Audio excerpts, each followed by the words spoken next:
Many developers confuse abstract classes with interfaces, but they serve different purposes. Let's break down what abstract classes really are. First, the fundamental rule. You cannot instantiate an abstract class directly. It exists only to be extended. Try to create an instance, and you'll get a compile error.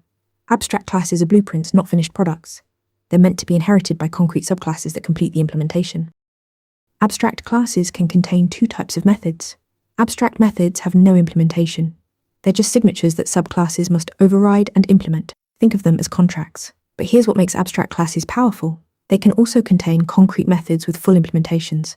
This means you can provide shared functionality that all subclasses inherit automatically. So how do abstract classes differ from interfaces? Abstract classes can have both abstract and concrete methods, plus fields and constructors. Interfaces in their traditional form only define method signatures. Abstract classes also support single inheritance, while interfaces allow multiple implementation.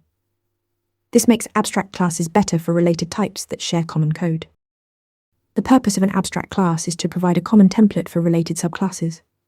You define shared behavior once in the abstract parent, then enforce specific contracts through abstract methods. Each subclass inherits the common functionality while implementing its unique behavior. It's about code reuse and enforcing structure at the same time. Abstract classes are templates that combine enforced contracts with shared implementation.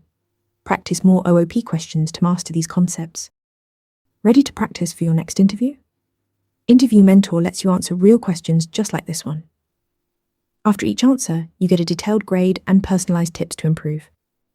Watch your scores climb as you keep practicing.